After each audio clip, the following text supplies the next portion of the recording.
Here today. This is something that we've been wanting to do at Athletica for a while now with Steph. Specifically, I Athletica is a company that is dedicated to holistic coaching. So it's very important to us that people understand what they're doing, why they're doing it, what purpose it serves in their lives and in their fitness journey. So whatever goals that they may have. And I really feel like kettlebell training is a very functional, practical discipline. And so today we're going to explore the origins. So just a little bit of, fun history behind it, the principles and the fundamentals, and then the main movements. And this is part one of a three-part series. So we're learning these movements now, but then in the next series, we're going to learn more sequences. And then by the end, you should be able to have an idea of like a little mini program that you can make for yourself that you can follow to progress. So I guess, Steph, you can move on to the next slide. Yeah. Yes. Sorry, I'm Why? excited. No, that's okay. So why we chose kettlebells? Because like I mentioned, the versatility, they're compact and functional, and it's one piece of equipment that you can use in so many different ways through multiple planes of motion, right? So you can move through every direction and you're going to be targeting your joints and your muscles from different angles and targeting different muscle heads and different muscle groups all at the same time. So it's like, a compound movement on crack. So that's basically what I wanted to mention here. It's also a low impact sport because even though you're moving a lot and you're doing a lot of different transitions and flows and stuff like that, you're not actually it's very calculated and very intentional. And so you're not loading the joints in a way that's too extreme or too heavy. It's not like powerlifting or CrossFit where like there's a lot of impact or a lot of explosive movements that have a lot of impact on the joints. This has explosive movements that all have a lot of stability, right? That are like very focused on your center of gravity. So it's like very, very safe, in my opinion. This is my opinion. Okay, so we can move on to the next slide. And yeah, that's pretty much what I mentioned. The center of gravity extends away from your hands. So like it says, ideal for ballistic and dynamic exercises. If you're an athlete, if you're somebody who just does a lot of like manual labor in general, if you're someone who tends to sit a lot and you want to move in ways that are more, that are going to increase your flexibility, your mobility. This is something that's very, very practical, and you can work on your strength. And the equipment itself is built to last forever. So it's something that you could do anywhere and always. All right. And now I'm going to give the mic over to Steph. And she can start talking about the more technical stuff. Okay.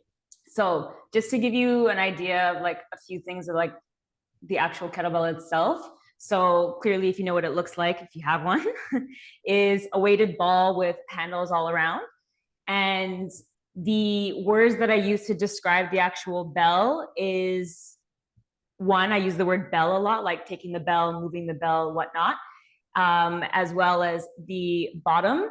I'll talk about a lot. The handle, I either say handle and then the sides of the handle themselves, the two corners, are going to call horns.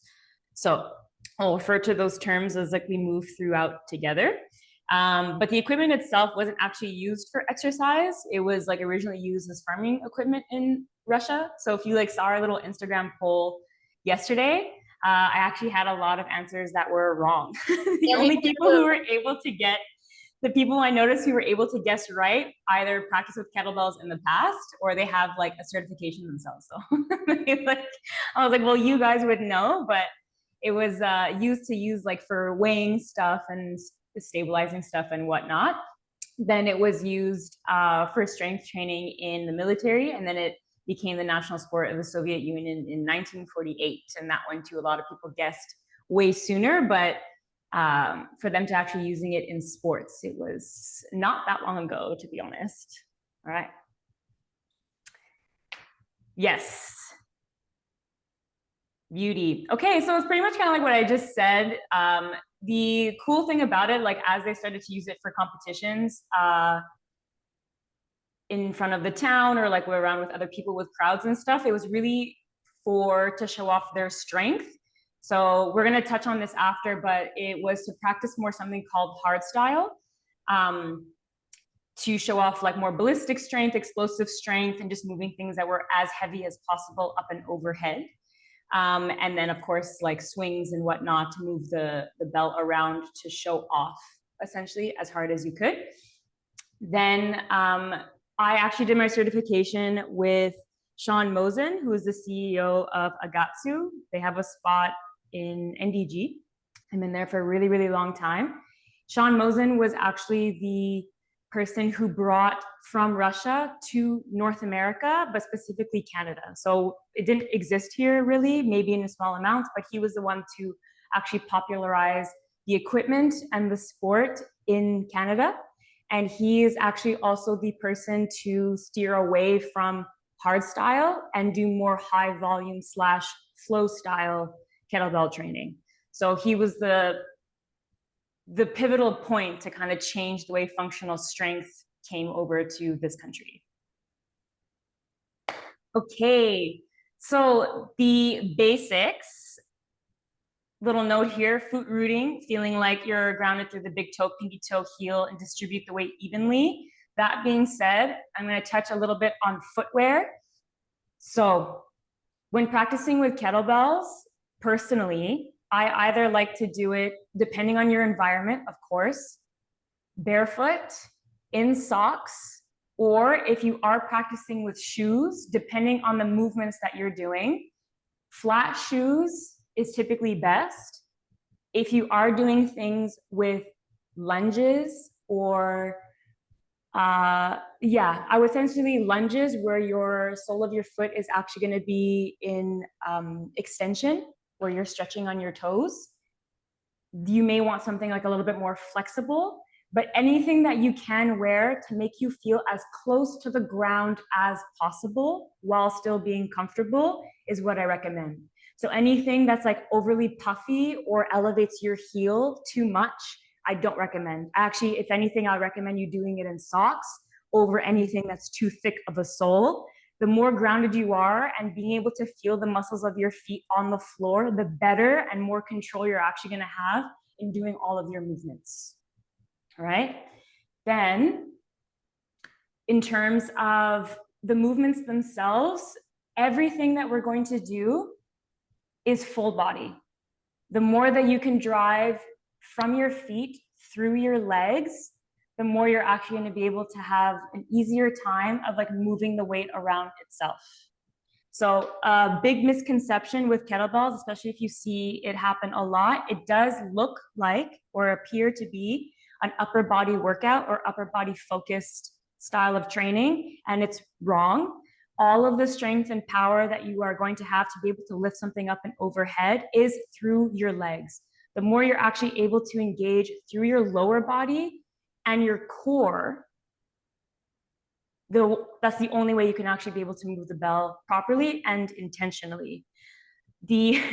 Working with kettlebells has strengthened my core more than any other style of exercise that I've ever done. Pilates, strength training, yoga, like I've pole dancing, like I've tried a lot of things. This has given me like probably the best foundation and safety within my own body and my back than anything else I've ever tried. Like once I started practicing with kettlebells, there was a time as well where I practiced exclusively with kettlebells, and a lot of my ailments, pain, small little things of like my back, my hip, my knees, it got eliminated over like a span of a year. Okay. Shoulder packing, lats engaged, shoulders pulled slightly down the back. We're going to see that a lot more when we get into the practical kind of stuff. Again, you want to be able to engage your whole body, especially through your lats as you start to move the bell around. We're also going to talk about, if you've seen the upright hand corner, grip and wrist alignment. You're going to have your wrist more of a neutral position, less like flexion of your actual wrist to be able to move the bell around naturally when appropriate. You're going to see like the more you're able to keep your wrist in a neutral position, the more comfortable you're going to feel with moving the bell up and around overhead.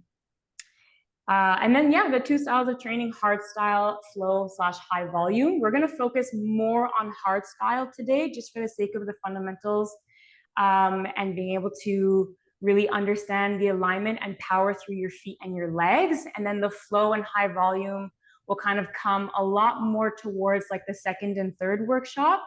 But essentially the difference between the two, hardstyle is more strength focused and tension based. So strict movements, swings, cleans, snatches, overhead press, Turkish get-ups, windmills, like things that you're doing multiple reps of one movement as heavy as possible, a little bit more closer to regular style strength focused training. Flow high volume is fluid sequences, endurance, and coordination. Requires a lot more balance. Coordination, I'm going to emphasize that word a lot, but it builds with time. You focus a lot on stability, as well as usually 1 to 2 rep per movement by tying all the movements together in one sequence, and that's your whole set. Okay. Yeah. So it's basically what you mentioned, right? So precision, breathing, core, control, centering. And so that is where I'm going to come in. Everything you said about core, Steph, was like, is literally the reason that I love kettlebells so much. Yeah. Because if you do this, then everything else is actually easier. So if you can move on to the next slide, actually, I think it's the one with, yeah. So before we get started, it's really important that you actually understand how to use your core, right? So this is going to strengthen your core, but you also need to be aware of it and intentional and understand how to engage those muscles, right? So having a neutral pelvis whenever doing these exercises is important, right? Because a lot of the stuff that we're going to be doing, like Steph said, is starting from the legs. Okay, so the hips need to be stable, and you want to be in an optimal position to go into like a hinging movement or things like that. So when it comes to breath, this is what we can all practice this together. But when it comes to breathing and bracing, you want to think of your lungs like visually, right? So your lungs, they sit inside of this cavity over here, right? In our upper body, and our rib cage goes all around. It doesn't just stop over here. A lot of times people will breathe into their chest, and then that just flares out their rib cage and it arches their back, and there's no proper exhalation, there's no engagement of the core muscles. So when we breathe, we want to think of 360 degrees of expansion. When you're inhaling, your diaphragm is going to go down. Okay, it's stretching out like this, it's stretching down, and your rib cage is expanding. So all of the muscles in between your ribs are also expanding. Okay, if you have a very tight back, then you'll have a harder time. This is why breathing is super fundamental for any type of exercise, making sure that you have mobility in your back, stretching your rib cage, all of those things are important. But today we're going to focus just on the technique. So you're going to inhale through your nose. All right, we can all do this together. You put your hands, I'm going to stand up. You put your hands on the side of your obliques, okay? And you want to feel in your ribs, you want to feel that expansion over here, okay? Then when we exhale, you want to feel those coming in. So you want your rib cage to actually come down and your obliques to flex inwards as you exhale, so that you're actually properly emptying out your lungs, okay? This is also really important if you want to get proper oxygen when you're working out. If you're not properly exhaling, if you're not actually letting all the air out, then you're not letting the oxygen out. So how does this work when in terms of kettlebells, okay? Because kettlebells have these very fluid movements, right? These sequences and stuff, you'll see when Steph is demonstrating how her breath actually follows the movement. Because when we inhale and we brace, bracing is essentially inhaling, filling up your lungs, and then squeezing. You're pushing out, actually. You're not sucking in. A lot of times we think we have to suck in our tummy in order to flex our abs. But in reality, what you're doing is that you're keeping your pelvis in a neutral position, you're expanding, and then you're squeezing. You're squeezing, like, honestly, what I tell people all the time, it's like you're going to the bathroom to go number 2, because it requires that pressure. So inhaling, you're filling up the tank with pressure, with gas. You squeeze it, you hold it there. It gives you stability. And then when you go to produce concentric force, okay, so the force that works against gravity when we're pushing, then you want to use your breath to push out, bring those ribs back in, flex your abs, and create more stability and more strength. Okay, that's why kettlebell training works your core a lot, because your breath is constantly working with these movements to stabilize your spine and stabilize your hips. Okay, so we can move on to the next slide. There are a lot of hinging. There's a lot of hinging. And hinging is one of those things that people struggle with because they're not usually actually hinging, they're usually arching in their back. So it's very important that you understand the difference between a hinge, which starts at the hip, right? This is the joint that's moving over here, is your hip. I'm just gonna move a little further away for you guys to see. But the joint is here. So if I do this like that and I arch my back, I'm no longer actually moving from the hip. I'm not stretching my hamstrings. I'm now arching my back and stretch and actually compressing my back muscles and my vertebrae. So very important to have very little arching at the bottom of the back. The shoulders, like we mentioned at the beginning, you want to lock them in through your lats so that you have a nice neutral spine from the tip of your head to your coccyx. Everything's nice and long. There's a natural arch to the back that's perfectly fine, but you don't want excessive arching. You should feel when you're hinging a little stretch in your glutes and your hamstrings.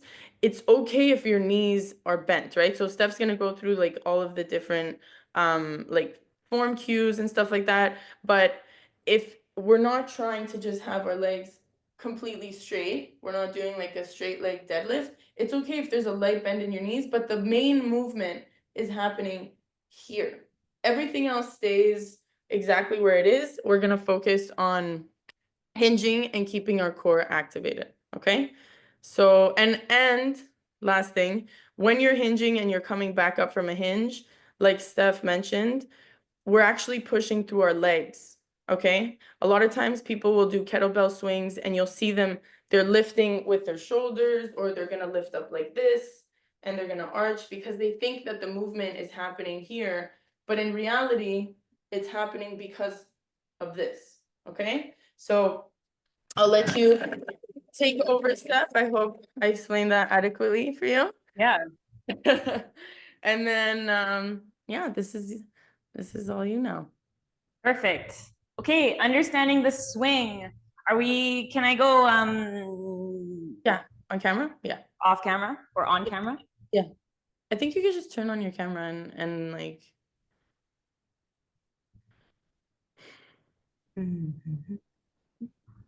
yeah, stop share.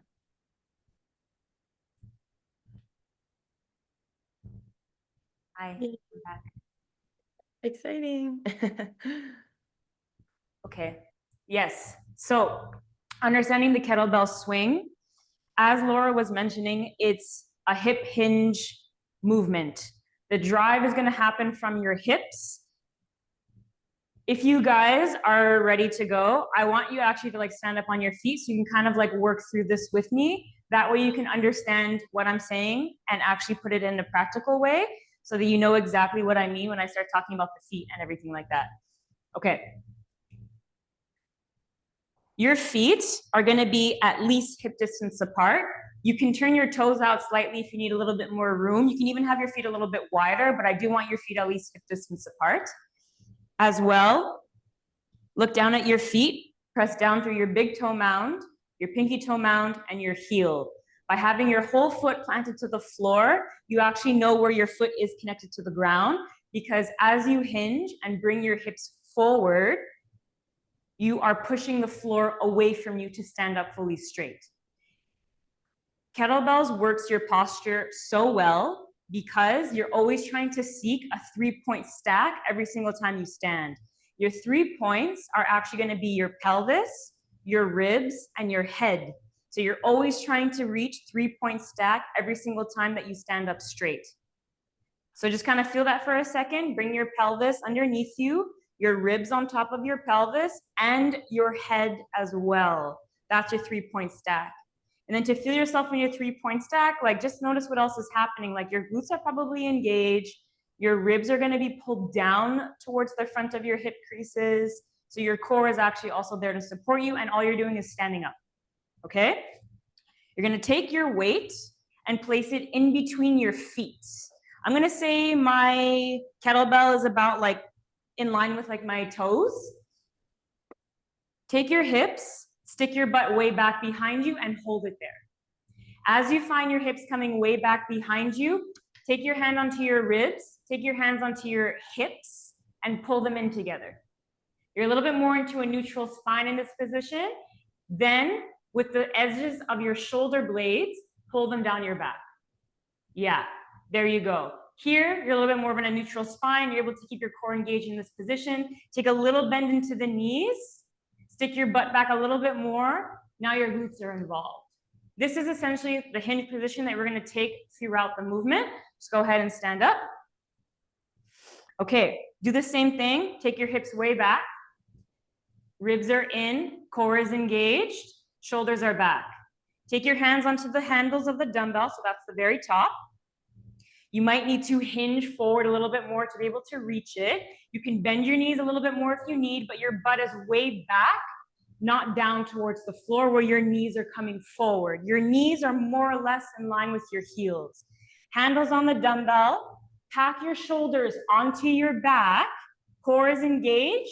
Do a deadlift and just lift it off the floor, stand up, 3-point stack.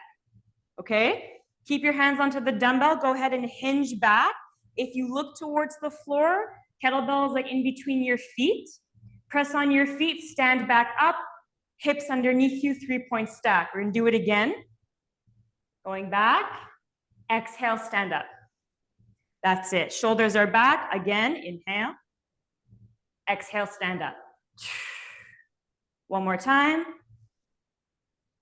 Exhale, stand up. Good. Go ahead and put the kettlebell down to the floor. You're going to place your kettlebell now about a foot in front of your toes, creating a pyramid shape with your feet. So you have your feet, kettlebell being the top point of your pyramid, creating a triangle.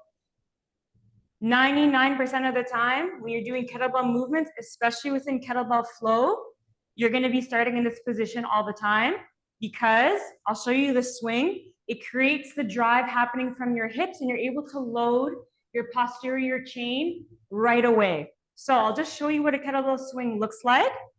Taking my hands onto the dumbbell, bend the knees, hinge my hips, lats are pulled back. As I bring the kettlebell towards me, I'm like tipping it up off the floor, pulling it back in between my thighs, and then thrusting forward. So I'm just going to show you what a swing looks like. Very hip dominant movement. Even though my arms are moving, it's the momentum of the bell kind of bringing it forward. And I'm just going to bring it back down to the floor. Okay. A thing to note for kettlebell swing, as you get a little bit more comfortable and move with it, you want your bell pretty close towards your pelvis. So if you talk so much about core, this is like your foundation of the whole movement. You want your bell as close to your core as you possibly can. That's the most efficient way to move it from one place to the next. So as you swing, your hands, to be honest, Sean from Agatsu called it bell to balls. you really want your bell as close to your pelvis as possible, okay? As much as you comfortably can. To be able to fit the bell in between your thighs, if you have a little bit extra meat on there, you may need to open your feet a little bit. You may need to widen your stance. What will be the most helpful, the engagement through your glutes will help to abduct your thighs. So without even moving my feet, using my glutes, I'm able to actually externally rotate my thighs from the hip socket. So that way I have room to be able to bring the bell in between my thighs. You want the bell way more up towards your thighs than your knees, okay? The more you're able to control it closer, the way less you're going to ever feel it on your back, and your core and your glutes will support you much better. Okay, let's try it. Take your hands onto the bell. Little hinge at the hips for sure, little bend in the knees. You're going to rock weight back into your heels, feeling like you're able to peel the bell up off the floor. Okay, we're going to move the swing into a dead stop position. So as you pull the bell back in between your thighs, take an exhale. Every time I exert force, push your air out. Just try it a few times. Squeeze your glutes every time you find your 3-point stacks, every time you step your hips forward. Beautiful. You are going to bring the bell back in between your thighs, then down to the fronts of your feet. Let the bell swing back, then swing forward. Yes. To help engage your lats in the swing is that you want to feel every time your bell is out in front of you, there's a hand in front of the bell to push it back in between your thighs. So every time it's up, you are using your lats to pull it down. It's thrusting forward, pulling back, thrusting forward, pulling back. To help that movement a little bit more, you can take a little bend into the elbows to help engage your lats, especially if as you start to get tired, you can even have your elbows close into your torso, closer to your core. Just show you what it looks like with a little bend in the elbows. Yeah, that way my spine stays nice and neutral, and then you're not swinging with the rounded shoulders. Okay? Nice. That's amazing. And now you're gonna watch us do it. Yes, please, I want to see. Yay, perfect. So you guys obviously can go ahead first. So whoever, I don't know, Rachel, Kel. I'm having such a hard time finding a place. I have a mirror that I can watch Oh my God, myself in, but you can put it anywhere. I don't even need to see your head, like anywhere that I can see you, at least like this part of your body is gonna help a lot. I feel I'm like we just can gonna do see it like pretty this. clearly, honestly. Yeah. Yeah. Okay. No, it's just yeah. Okay. Oh, you mean like swinging Yeah, this is purposes. perfect. Okay. All right. The original plan. Cutie. I think I lost my way for stacking. I was just kind of willy-nilly. Is this No, you're fine. should You're it gonna be like start with are my your shoulders back or my start with your elbows bell back? more towards the floor. Sorry, I'm like correcting you already. Oh, you're good, please. Okay, bring the bell on the floor. Find your pyramid shape, 2 feet on the end, and your bell on the top of your pyramid. So you have a triangle. Take your hands just on the handles first. So now you bring yourself in a hinge already. Yeah, with the little bend in the knees, ribs are pulled in. As you bring the bell back, you're gonna feel the weight loaded back in your heels towards your butt. Yeah. Yeah. Okay. Then you're gonna hip thrust forward to stand straight up. I guess I'm getting in my head about having the bell as close to my pelvis as I can. That's okay. One thing at a time. Okay. Okay. Yeah. So we're not going to get it perfect like right away. There might be like a bit of practicing and ironing things out.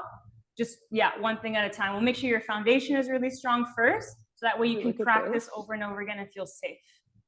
Is this That looks really am I neutral. arching? I don't think so.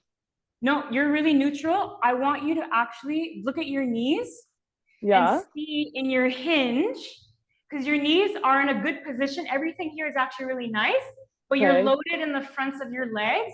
Bring your knees just back.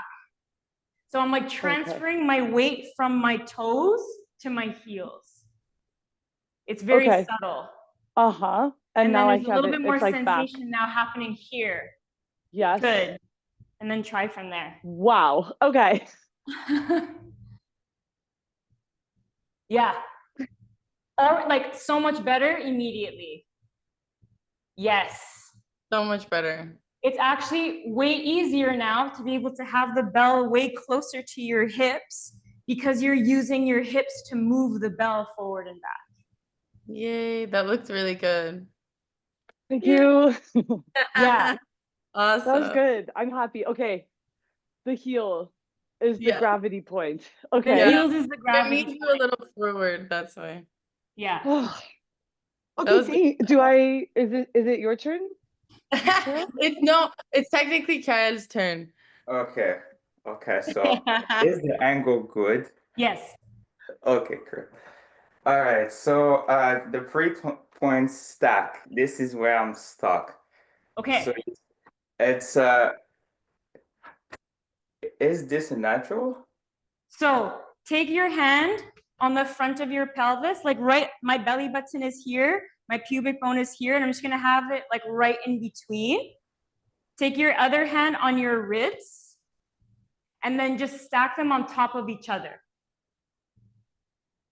Take your hip, your pelvis hand away, so bottom hand, and then take it on the top of your head, and now stack those on top of each other, your head and your ribs. That's like your 3-point stack. Okay. It feels almost like weightless. Yeah. Yeah. Okay. That makes sense. Okay. So now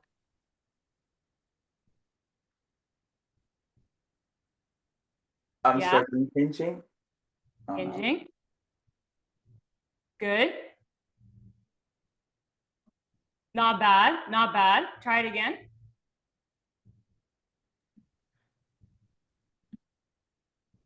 Good. And push. Stand back up. Okay. Okay. Not bad. Not bad. I can see actually you are a lot more thinking about everything that's happening all at the same time. Yeah. Yeah. That's normal. Okay, what we're gonna try instead is you're gonna take your hands just on your hips, just on either side, and you're going to just bend over as far back as you can. Okay. Yeah, bending over as far back as you can. Then look at the floor. So now you're actually in a 3-point stack, but in a hinge position. Yeah, stick your butt way back as much as you can. Keep your neck neutral. It's almost as if you're, let's say your hands are full of groceries and you're trying to close the door behind you. Like, what would your pelvis be doing? Like you're closing the car door. Yeah. Do it again. Okay. Well, I feel my lower back, so it's supposed to be like this. Yeah. Yes. So your lower back, we'll get to it in a second. I just want you to have your hips driving back behind you. Like I'm literally trying to touch the wall. Yeah. Take your hands on your ribs. Good. And then pull your ribs down to your hips now. Nice. I can see you have a little bend in the knees. That's perfect. And you're going to stay with your hands now down on your hips. Bring them, slide them back down to your hips. Good. Bring your pelvis underneath your rib cage. Stand straight up. Better. Good. Stand up tall. Come on, you got this. Squeeze your glutes up at the top. Yes. Yeah. So essentially a hinge is closing the door behind you and standing back up. Closing the door behind you and standing back up. Can I mention something, Kel? Yeah. So sorry, Steph, I meant to say Steph. So what's happening, Kel, like Steph mentioned, is you're thinking about a lot of things at the same time, right? So you got the hinge. Everything Steph said to you, you followed it, right? Like you stacked your ribs, you got into the hinge. The thing is, when you're coming back up, you're not coming back up through your hips. You're pushing up, you're like just pushing up straight through your legs. So you want to think of your knees are going to unbend as your hips come up. Okay, it's going to be a simultaneous movement. They're happening at the same time. It's not your knees straightening and then your hips coming forward, right? It's kind of like they're happening together. Exactly. You see how like exactly. So it's together. Yeah, but yeah, except you want to give yourself time to stretch and reach back the way like do everything. I'm gonna let Steph like guide you again. Just follow the instructions that she gave you to hinge backwards. But then when you're coming back up from the hinge, you don't want to do this because this is what you're doing. You're going like this, and then you're pushing up, and then you're coming up. So you're going like this. Like it's hard for me to like do it wrong, to be honest. But like you're lifting your legs and then you're coming up. So you're kind of like doing like a little like a little movement like this, you know? But if you were to hinge backwards and then forget about your knees, just think of like Steph said, bringing your hips forward, bringing them back to neutral. So she said bring them back under your ribs, right? So if you're coming to bring your hips back under here, then you don't even have to think about your knees. They're going to straighten out as you come back up. Okay? Like as you move your hips forward, your knees are going to straighten out. So don't think about your knees. You're not squatting. Okay? Okay? Yeah. Okay, you got this. Yeah, again.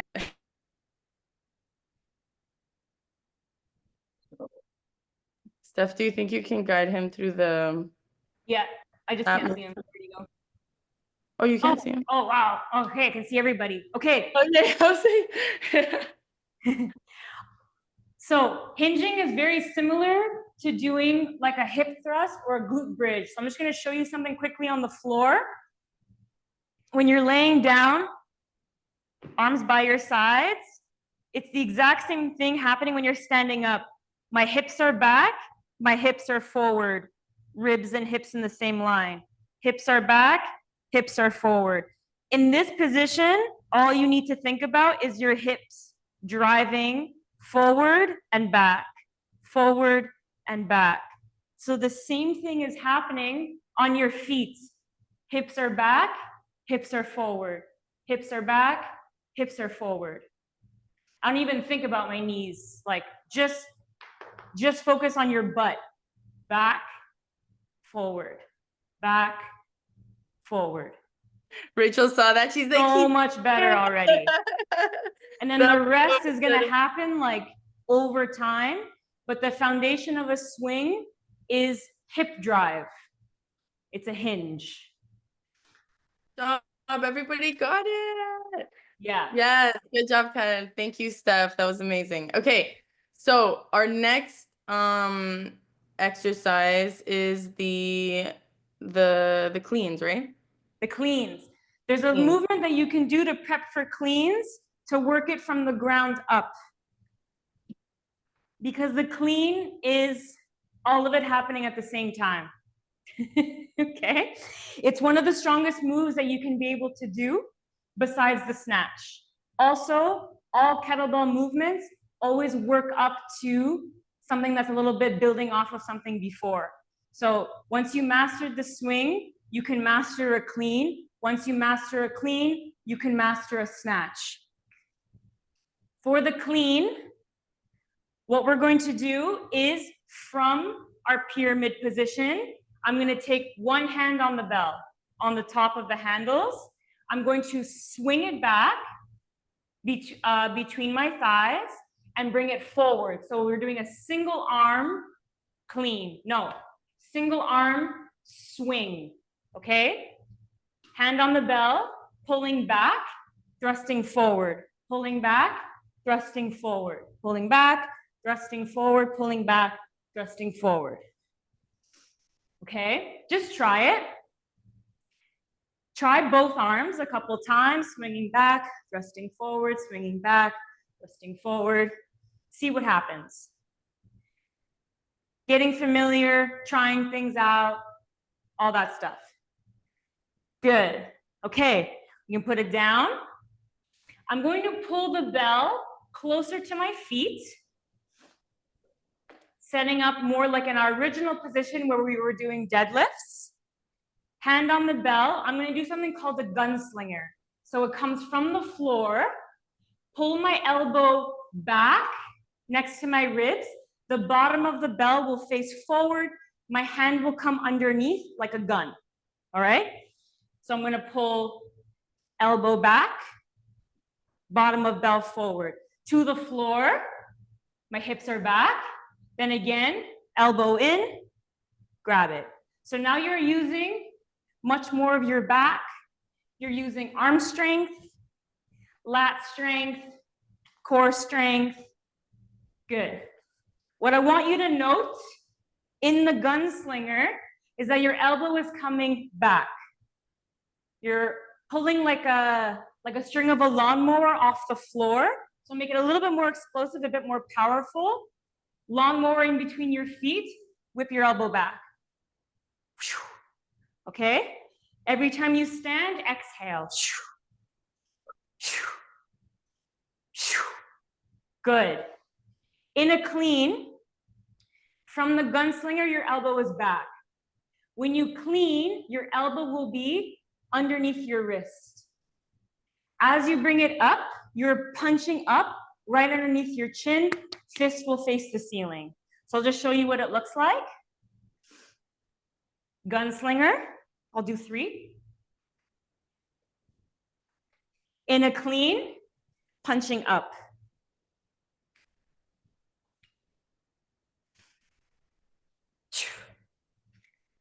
The difference, there's going to be a few things happening up at your wrist. So in the gunslinger, as your elbow is coming back, I'm going to grab it a little bit closer. Gunslinger, your elbow is coming back. In a clean, the bell is going to wrap around your hand. Show you what's happening. Around your hand. Then my elbow, hard to show and hold at the same time. My elbow is going to come underneath my wrist, and my fist is punching to the ceiling. Yeah, not bad. You know what we're gonna do? Put the bell down for a sec. We're gonna hold the bell in a rack position so you know what the final position feels like and looks like. So just grab it. Place it on your thigh if you want. Yeah, whatever, like if you already have it up, keep it up. I'm gonna take my hand, pull underneath, all the way to the horn of the dumbbell, which is the front end of the handle, wrap my hand.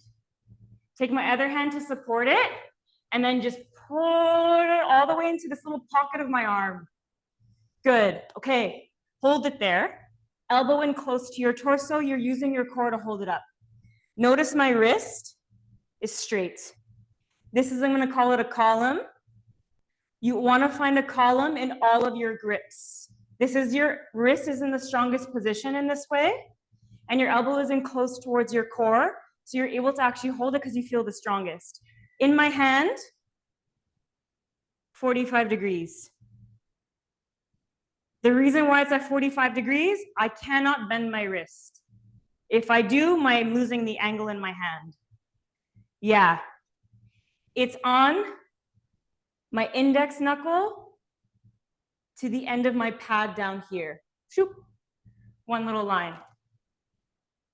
Yeah, that way you're able to actually point your wrist towards the ceiling and your wrist is straight. Once you lose grip of the dumbbell, this will start to happen. I'm not strong anymore. It's not wrong, it's inefficient. I like to use that word a lot. Okay? This is the rack that you're trying to find. To get the dumbbell to come up You almost have to relax your grip in your hand to allow the handle to slide around your palm. Yeah. Yeah, Rach, that's a good rack position. That's perfect.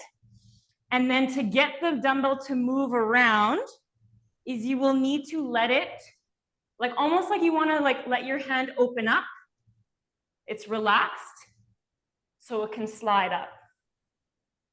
I'm opening my fingers for exaggeration, but. It's really tricky for my non-dominant hand. Yes, because it's like I'm skill. like, oh, no problem. And this is like, It's how like many you're fingers learning do I to have? like write a new language. Yeah. I don't experience it as the knuckle.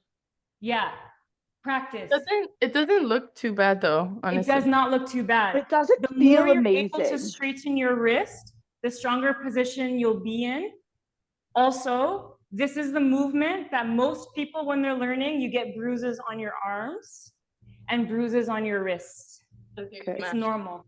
I had a bruise like 2 days ago. So Sounds like it never ends, actually. You're always yeah, it happens. Lifting and bruises is pretty common. Okay, so from the gunslinger, elbow is back. Elbow is back. Hold your gunslinger, and you bring your elbow forward and punch to the ceiling. Like use your other hand, my supporting hand, to move the bell around my forearm. Yeah. Yeah. See? Try your non-dominant side.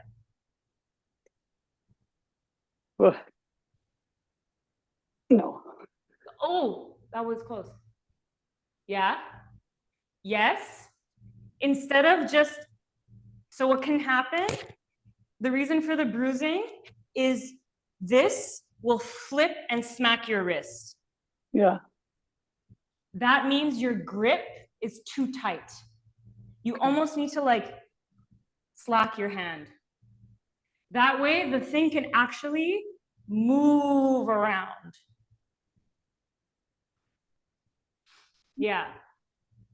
So much better. To be fair, Rachel, I just tried it with my non-dominant hand and it was also harder. Yikes. Oh Yeah. my God. It'll catch Okay. up. That's why I like flow style, even hard style, to be honest, because it's single arm. Yeah. So you get to see the discrepancies between your sides. Mm-hmm. And the coordination too. Yeah. It's not even just strength. It's like literally just coordination, which is super cool. I'm obviously really biased. But But kettlebells is a very honest way to train. It's amazing. Like you are going to have to work through all the small stuff to be able to clean it up and polish it as much as you can. As soon as you're not paying attention, as soon as that you're not focused and are intentional about what you're doing, that's where you can make a mistake. But it's an auto-corrective mistake. Because as soon as you feel that something doesn't feel right, where are you compensating? Or where in your body, where in your form can you make it a little bit more clean? All of the moves will feel almost weightless and easy once you're actually in the right position. Let's try it, just to see what happens. Play around, no pressure, we're trying things. From the floor, I call it a dead stop position, do 3 gunslingers into cleans 3 times on one side, then the other. So pop up to a gunslinger, roll it around into a clean. Okay. Back to the floor, let the bell roll off your hand to the ground. Do it again, gunslinger, wrap it around in a clean, elbow underneath, back to the floor. In a gunslinger, use your hand, wrap it around, fist to ceiling, back to the floor. Then we'll stay on the same side without your supporting hands now. From a gunslinger, you're just gonna catch it, back to the floor, gunslinger catch it, back to the floor, gunslinger catch it, back to the floor, clean, punch up. Again, from the floor, clean, punch up. Again, clean, punch up. Hold your rack when your last one. I want to see it. Good, elbow in close. Back of my hand is the same direction as the bell. Fist under my chin. Yeah. Let's try the other side. Okay. 3 gunslinger with supported cleans. Other hand on the bell. Gunslinger. Roll it around. Punch up to the floor. Gunslinger. Roll it around. Punch up to the floor. Same. Oops. Punch up to the floor. From the floor now, 3 cleans, unsupported. Punch up. Yep. To the floor. Punch up. To the floor. Punch up. To the floor. Good. Good. Thank you. I think I figured it out on the last one on this side. I was like, the punch And up also, it really makes we're sense. going to link like some videos of me just doing the movements like quickly, but you can kind of see, you can watch as many times as you want. You guys are gonna get exclusive access to Steph's kettlebell playlist. So you'll have all kinds of exercises and you get to watch them and try them, and they're honestly amazing. So as you notice from the cleans, before we move on to snatch, you might not be noticing because you're focused so much on what's happening in the upper body. The more you can power through your feet and your legs, the lighter your bell will feel. But you were kind of doing it anyways, which is why I didn't want to mention it, because you can't cheat. You have to use other muscles in your body to help you do the movement successfully. Okay. Are you ready to snatch? Yeah. Let's snatch. To talk about honesty again, is the most honest movement that exists. Dumbbell, barbell, kettlebell snatch. It exists in all different realms of exercise and strength training and powerlifting, because it is the 3-point stack with a weight above your head. Just to prepare the shoulder, what I want you guys to do is get a bell in a clean position and hold it in your rack.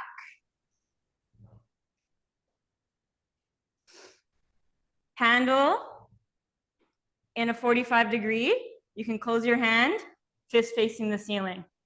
Okay? You can be kneeling, you can be standing, totally up to you. I'm gonna copy Rach. You're good. So the bell is on my supported knee side. Take your arm out for a bit of stability. We're going to overhead press. Take your arm out as best as you can. Press it up and overhead. Woohoo! Bring it back into your rack, close to your body. If you want, it's easier to do this from standing. You use more leg strength and core strength. You can do this from standing. Again, take it up. Nice. Up and overhead, in and down.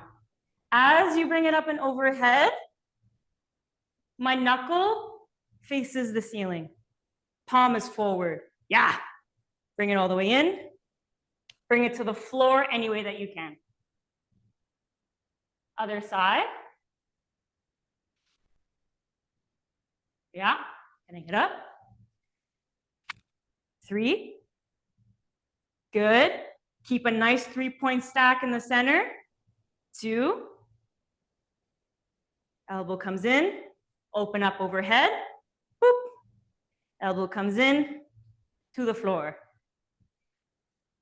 If you're able to do an overhead press with the weight that you have in your hand, 100% you can snatch. Okay? Big thing about being able to snatch is you have to be able, mobility-wise, to get your arm above your head as high up as you can and as close to your head as you can. Then you're eligible to snatch. Like the clean, gunslinger is a beautiful prep. Oh, yeah. I want to mention something about that.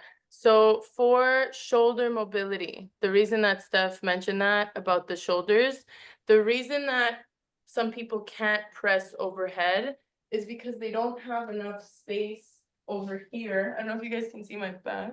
Yeah. But you don't have enough space in between your shoulder blades for them to move, okay? So when some people, and it could be other limitations too, it could be tight lats, could be a tight chest, whatever. But like most of the time, it's your scapula not being able to move properly. So when people go to reach overhead, instead of actually reaching overhead and having their scapula move, they're like straining their body. So they'll tend to shrug or pull like this because the bone doesn't move. So if you feel limited, yeah, if you feel like you can't actually lift and keep your shoulders away from your ears, right? Because if you look at Steph, her shoulders aren't lifting up. Her arms are coming up like this, but her shoulders are staying down, right? So my shoulders are staying down, but if I didn't have space here, what would happen is that as I go to press, I would start to do this.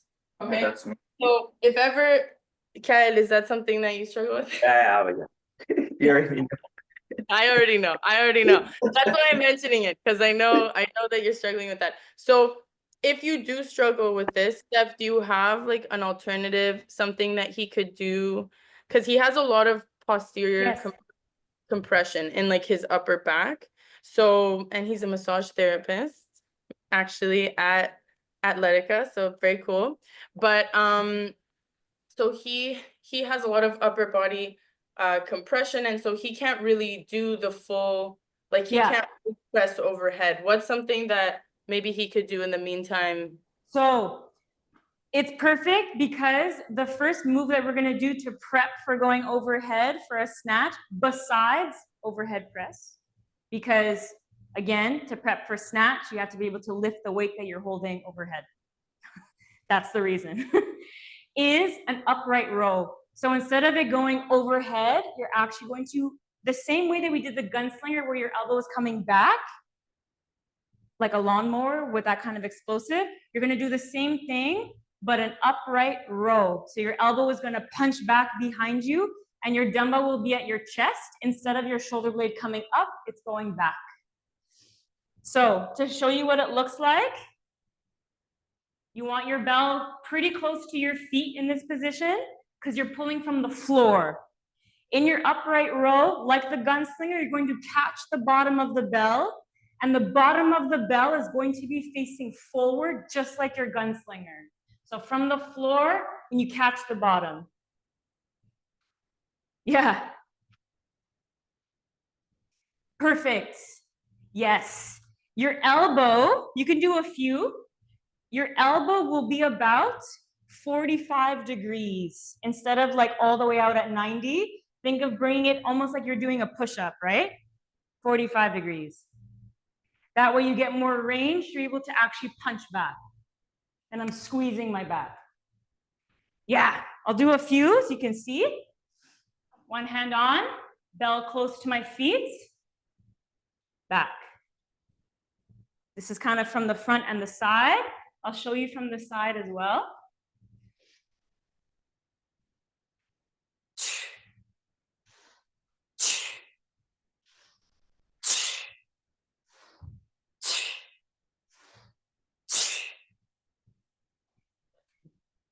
Beauty.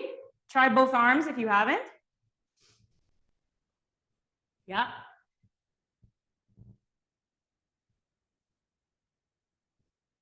Yeah. Exactly.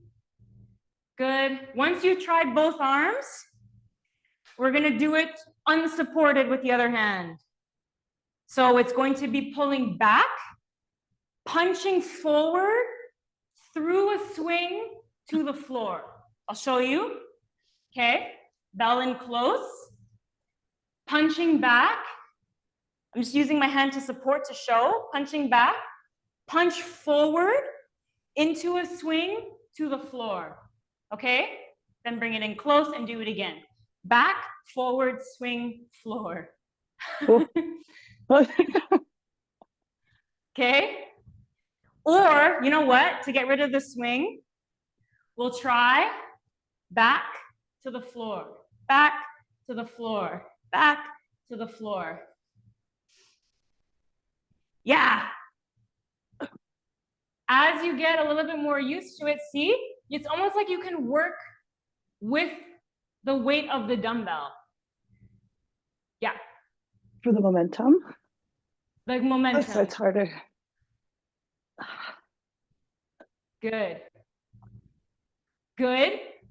Rach, yours is good. Yeah. You're just not breathing, but that's okay because I didn't talk about it. When it comes Right. up, take an exhale. Okay.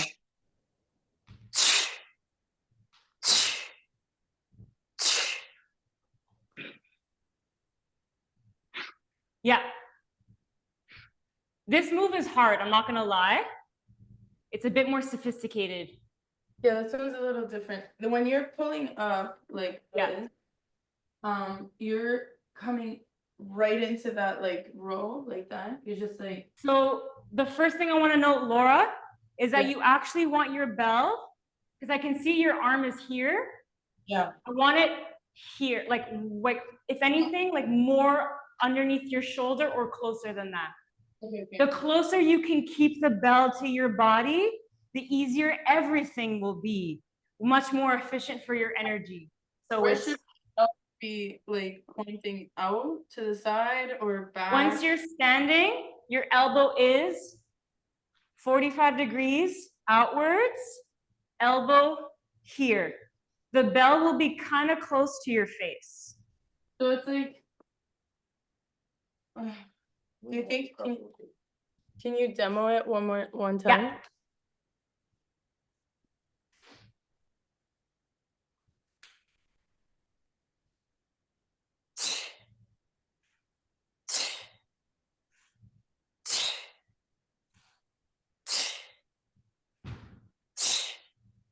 Okay, I think I understand. From here. This is the position that you're trying to chase. Wait, hold on. So you make it look so easy. I've done it a long time. You're like, it is. It's practice. No, it's practice. It's practice. Because when you're able to actually have your shoulder in this position, because my elbow is at 45 degrees instead of here, it's a little down, I'm engaging my rear delts and my upper back, and I'm able to not shrug my shoulder blade up to my ear like this. Okay, so it's like, because I'm thinking about bringing this part of your elbow, tricep, yes, exactly, behind you. Yeah. Like this. Go, Laura, go down like 1%. Yes. Now bring your elbow further back. Better. Okay. I see. I feel like I'm like maybe a little tight over here. So like here, it's okay. Like this. Okay, so I'm tightness can also be, it's just information. Never be afraid of like that's probably what is happening to you. It's always just like information. Yeah. Yeah, I think my body was just like stopping me from like just a little stuck. Yeah. Yes. So okay, Kyle, you have the angle perfectly. So what you can do is work on doing those movements. Yeah. You can do them supported for a long time. And then when you feel strong enough, you can just do them from the floor, unsupported, over and over again. And you're able to work your posterior upper body from there. And then you can eventually be able to work to go overhead.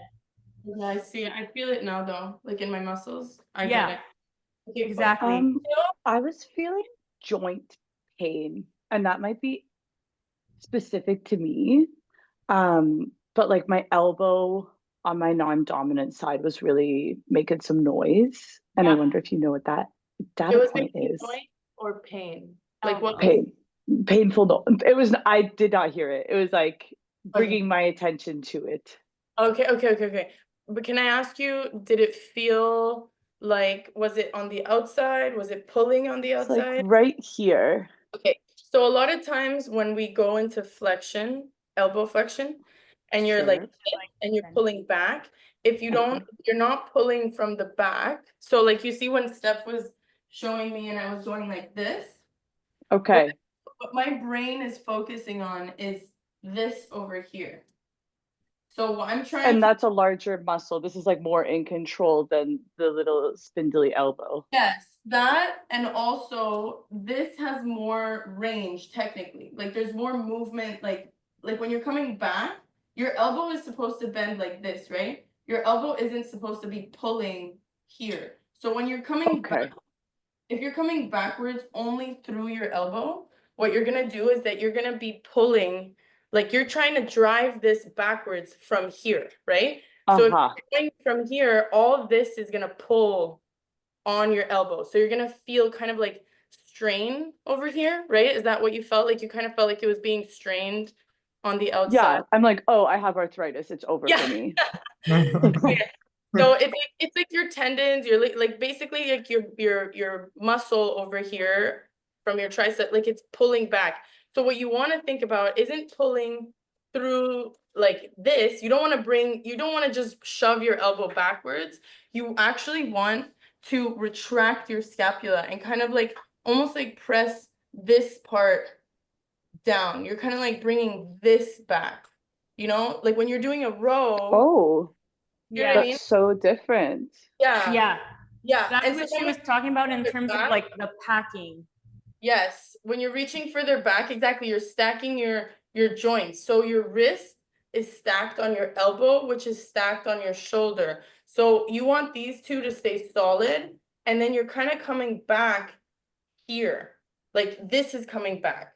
So the elbow, think of it like the elbow's extended. We bring it in, the elbow bends, and then the continuation of the movement backwards isn't from the elbow just shoving backwards. It's actually from your shoulder retracting even further in.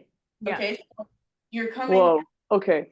Does that make sense? Does that make a little bit Yeah, of, that's a real adjustment, which is nice to yeah, have, but wow, I don't know it very well. And like it's feel it okay. on both sides. Like get Right. Yeah, familiar this Wow, on I'm both limited. sides. Damn. Yeah, you are. Okay, okay. But Is this it is like the good. same concept to use as well on bench press when you said like, Yes, when you retract, exactly. okay, it's the first time I'm Exactly. reflecting correctly, then that's okay. Yeah, instead of I okay, have let's start talking about problem with my wrist currently because of the massage, and Yeah. I want to like, can you explain me if there's any type of exercise to like really? I'm scared for my wrists. I need to strengthen. Oh, to strengthen them? I mean, you can do like there's all kinds of like there's grips stuff, like you can work on your grip so that you're using your fingers and your hands more than your wrists, okay? So instead of using just like the pressure of your joint like this, then you have stronger fingers. So getting one of those things that like you squeeze is really good. Doing kettlebell exercises because they work on your grip also. That's very good. It also works on your wrist stability. But then another thing you could do is just little exercises with little dumbbells to kind of strengthen like your wrist like mobility in different directions, you know? So that's something that you could do to avoid, just like carpal tunnel and yeah. happen, you know?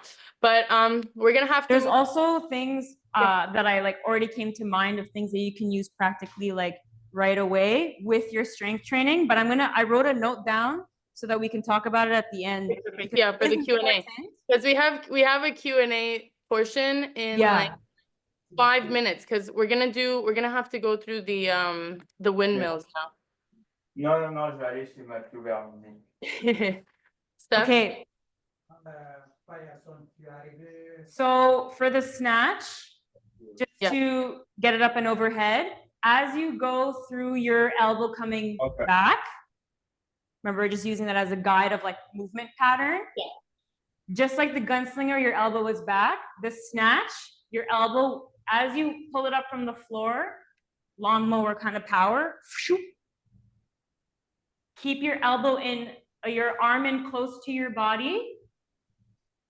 Pulling up, elbow underneath, punch to the ceiling. So like a clean, but now you're using the momentum to go overhead. Just to show you what it looks like on the floor, I'm gonna do Oh, I got it. 3 upright rows, then a snatch. Okay? Upright row, into a snatch. Damn. The thing is that the snatch, it happens visually very fast, but there's a lot of things happening at the same time. So, similarly to the clean, in your upright row, once you're in the clean, once you pull it up from the floor, your elbow doesn't actually come so far back this time because you're in a hinge. It's going to look like it's coming up towards you. That's what's going to happen. Then, because the dumbbell is in, the bell is in this position, kettlebell is in this position. Your hand will relax just like it did in the clean. Wrap up and around your arm. My elbow is going to pull underneath. As my elbow is pulling underneath, punch as much as you can to the ceiling as possible. Then the bell will land in this position if you can, but that's the last element. Don't worry about the hand placement so much when you start. Shall we try?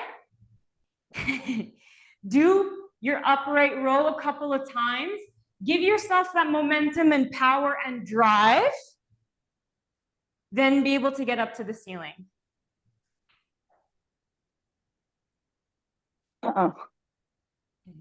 No right or wrong. We're trying.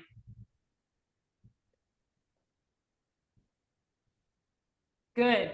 If it starts to get heavy in the row position, use your other hand so you can do a supported snatch. Here, I'll show you if you want to like take a sec, especially if you're using like one arm dominantly. Okay, so from the upright row into the snatch, I'm going to catch it, bring the elbow underneath, press it up overhead, using my other hand. I'm like using my other hand to roll it around my forearm.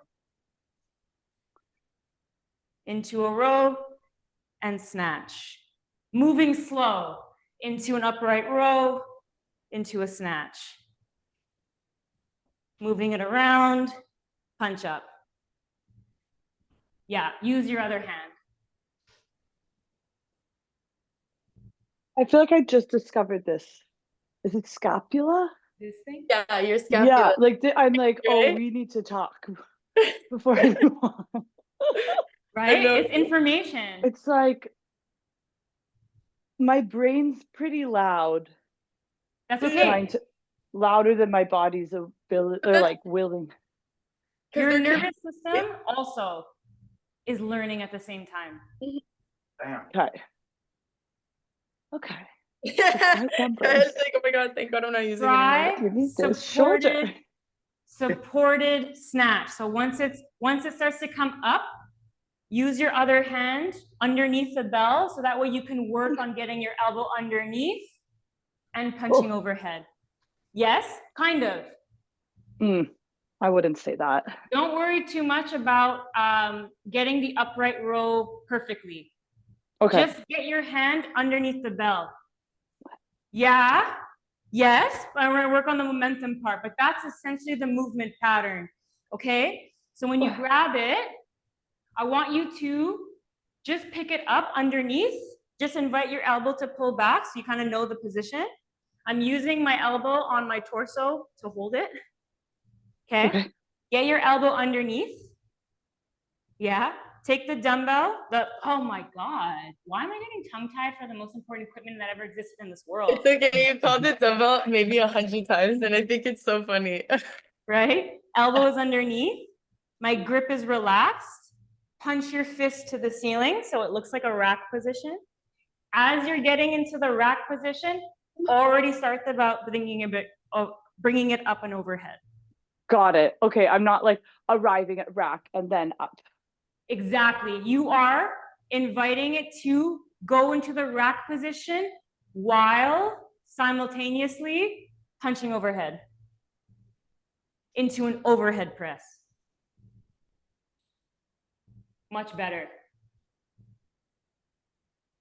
It's a practice thing. Much better. Yes. I'll do it again. The one thing I'll say, that's a good clean. Good job. Yeah.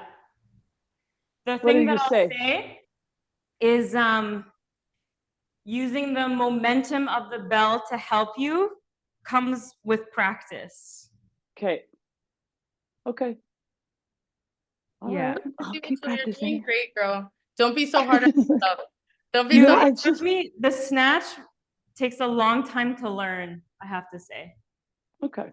There are like more complex elements to this one than the other ones, you know? Like you're using like you're like rowing and pulling and then you're pressing and you're like rotating and like you're hinging and you're like there's so much to think about. It's really normal like for your brain to feel overloaded because your body's learning. So like Steph said, she's like just break it down into parts, slow it down, use your hand, support yourself, take your time, but like you got it. Like you really do. You just have to like also build that connection to your muscles, you know? And girl, you got muscles. I could tell you, you'll figure it out easy.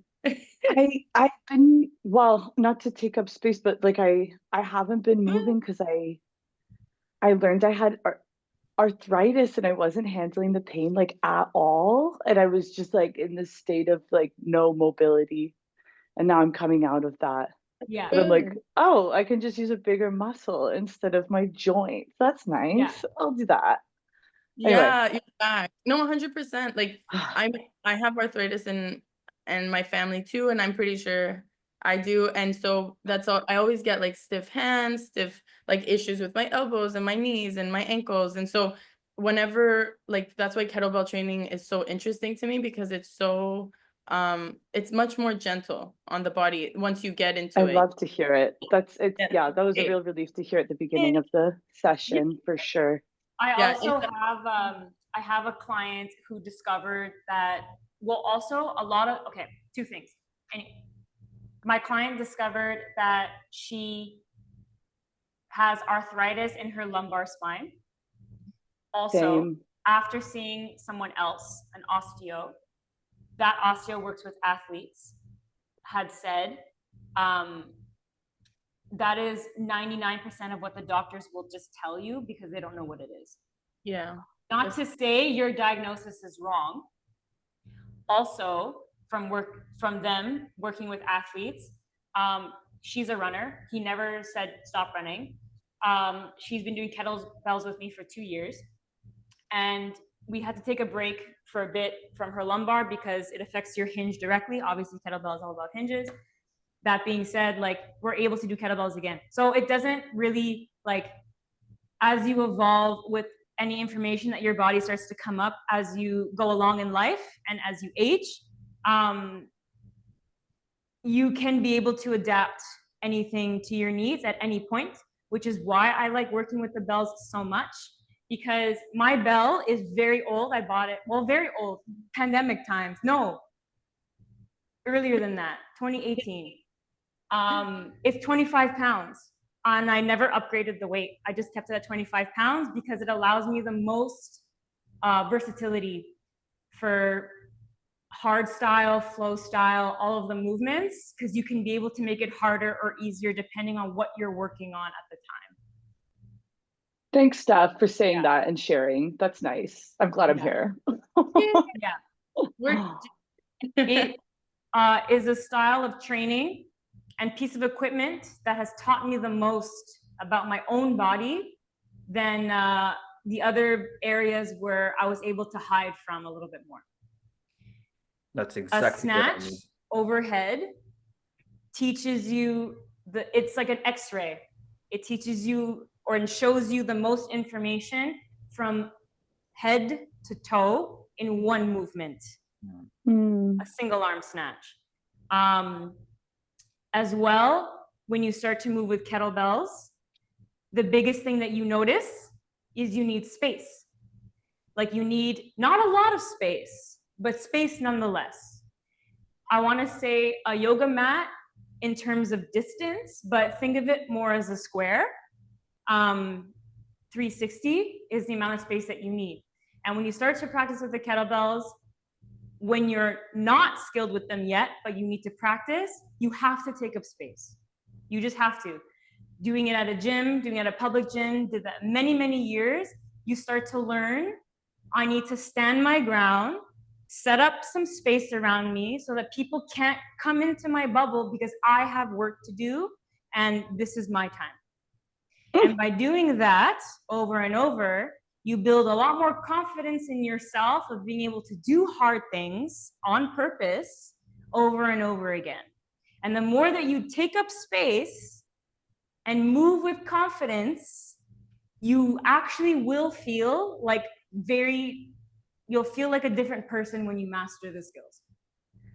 Those skills alone. Then when you start to put them together, it really does feel like you're dancing. It's really fun. Yay. I'm like, that's so beautiful, Steph. That was so beautiful. Yeah, but that's the truth. Like, that is the truth. And it's why I keep coming back to the bells over and over again, because it's like, it teaches you the most while it's happening at the same time. And you can't really I can't think about anything else while I'm doing it. If I start thinking about dinner or my plans of the day or whatever, my intention in my structure will start to slacken. I will drop the bell. I will my wrist will be in a weird way. I'll feel it immediately. It's instant feedback. And I'm like, oh, I'm not focused. I need to focus. Mm-hmm. Yeah. Okay. We ran out of time, but we're gonna go into, Steph, if you could just demo the windmills, because obviously it's gonna be a lot harder, right? Like for everyone, but we're gonna be able to see you do it. And you kind of covered the last slides just now, literally what you were saying of the presentation, which is basically the reason that we chose kettlebells is because it's a really intentional thing. So it's good for your mind as well. Like Steph said, she can't think about other things. You have to take up space. You have to be conscious, intentional, present. So that's what we were going to go over. And you said it so beautifully, so we don't have to. So we're just going to go over the windmills. And you guys are going to get this recording so you can even watch yourself do it and see the things that you're doing and watch the presentation again if you want to go over Steph's instructions. And we're going to send you the presentation as well. So you'll have the slides with all of the info that we gave you and the videos, the link to the videos as well. Okay? Amazing. Thank you. And I don't remember what I was going to say. Well, there's part 2 and part 3. So that's what I was going to say. You guys there too.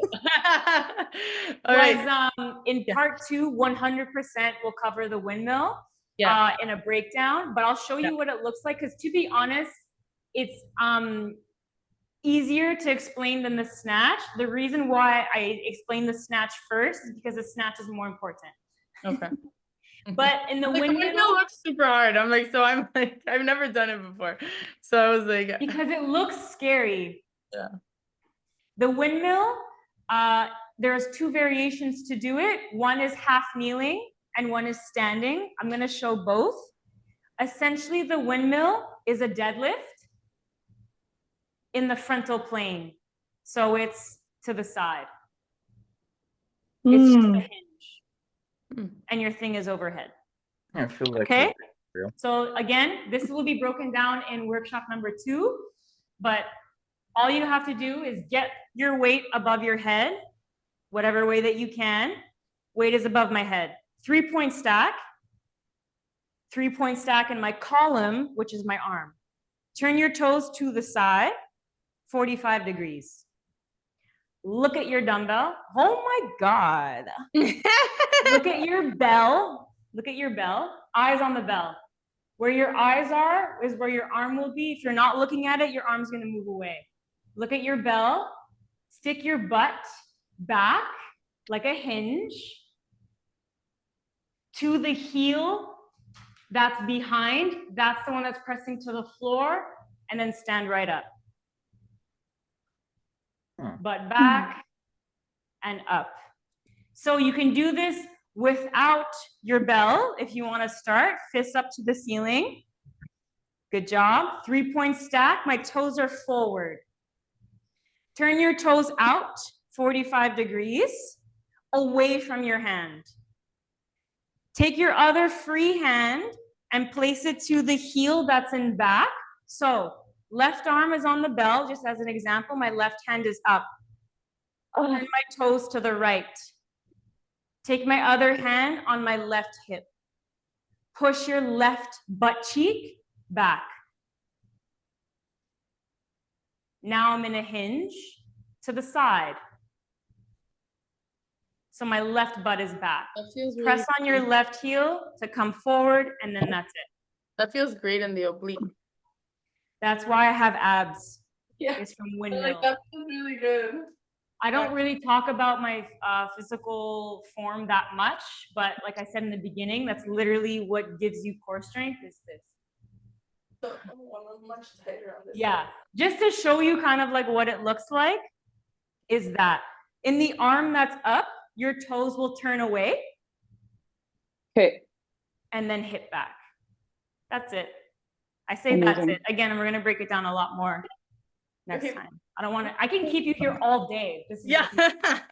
Well, there's like, this is why I'm excited about part 2, because I mean, today was really just like meant to introduce you guys to the different movements and the concept and the importance of the movements and why we do this and why we support this discipline and why it's good for pretty much everybody and it's practical and you can do it at home and you can get a whole full body workout in your living room. You know what I mean? So it's really incredible. I'm going to just share, I don't know if I have, do you guys see that right now?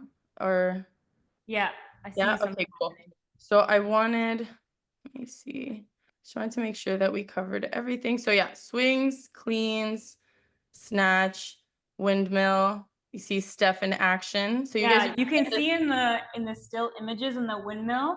Yeah. See how it's like a hinge on one side or more dominant on one side? Anyway, yeah. So this is what you guys are going to get all these videos, okay? Yeah. So you'll be able to watch these and practice them before the next workshop.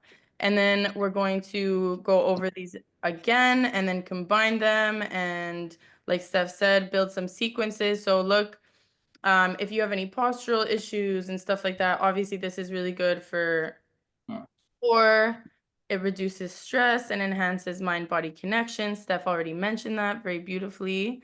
And then, yeah, I guess you guys ask questions in between. Normally we like have a Q&A at the end, but I guess like I'm very happy that you guys participated the way that you did. It was perfect. Thank you so much, Rachel. Thank you so much, Kel, for being here. Unfortunately, there were 2 more people that signed up, that registered, but I guess they couldn't make it this morning, but they know They'll that get the recording. Exactly. Exactly. I'm like, they're gonna get the recording, which is great. And then so what's next? Part 2, we're gonna be sending you guys an email and letting you know what you need to prepare, what you should focus on and practice before the session. And yeah, we're really excited to see you guys there. If you have any questions, you guys can also check out the website. All the stuff is there. If you know anybody. And when is the next session? I'm sorry to interrupt. Oh, it's okay. So the next question. the next session I have, let me just check the calendar. There's a bunch of different workshops, so I don't have all the dates memorized. Oh, But Laura, while you're looking up the date, Yeah. I do want to mention I believe the next workshop that is happening towards the middle of May, or you can check on that workshop page that I had shared in my Instagram, is a hinge workshop. So it's going to be talking all about hinges, which will really help complement obviously the kettlebell stuff. So if you're able to attend those, I do really recommend, just to kind of like bring it all together, but totally up to you. You can. That's at Atletica as well? Yes, it's with Atletica. We have a bunch, honestly, guys. We have so many workshops, and we're gonna have more workshops with Steph. So many more fun things coming up. But the next one is probably gonna be in like 4 weeks approximately. I have to check the calendar online. It's not on the website. But once this one ends, the next date is gonna be there. So like you'll be able to see it on the website right away. Okay. Well, could we get an email? Yeah. You're gonna get everything. Like You'll get like with the next date. Yeah, you'll get an email with the next date with all the information for what you need to prepare. And if, let's say, does this time work for you guys? Like weekend We'll morning? see. I don't know. I My like this schedule term as well. changes. Yeah, Happy to okay. be here. Okay, great. So we do like, we were thinking weekend mornings or weekday evenings. Does that make sense? Is weekday evening a possibility? Yeah. So we'll see. If ever we do need to change it, we'll let you guys know. But I'm pretty sure most of the dates are fixed because, like I said, there are like a bunch of workshops that we have right now going on. So we have some on nutrition, we have some on hinging, on different movements, and so the schedule is like pretty packed up. But we'll send you all the information that you need. Like I said, we also have all of these exercises that are going to be available on the app, Kael, that's for you. If you wanted to follow Steph's exercises, they're there. And you could also book a session with Steph for kettlebell training on the website as well. Okay. Amazing. Yay. So that's it. Thank you guys. Thank you. Do you have Thanks, any last guys. words? Anything you guys want to say? I will definitely add this in my rotation. Yeah. Yay. Yeah, I appreciate you fundamentals. guys so much for That trying. was really nice, Steph. Really, thank you very much. That was like, oh, you can do this. Yeah, anyone can do this. Training, I've always been training like classic push, bro, chest, like at the gym. And I just like this is it's really more like I'm mindful of every movement I'm supposed to do. So I'm actually feeling like I'm working out for real, like because I focus on my joints than the big muscles. So thank you, Steph. I'm gonna Thank you be guys both doing so much for this. setting it up. Oh, sorry. Okay, we're all grateful. This is great. Yeah, I appreciate you guys so much. Seriously. Well, anyways, everybody have a beautiful weekend. Take care of yourselves. Rest, eat, and move. You got this. Amen. Drink Bye, water, guys. please. Bye. Cool. Okay, bye. Bye. Bye.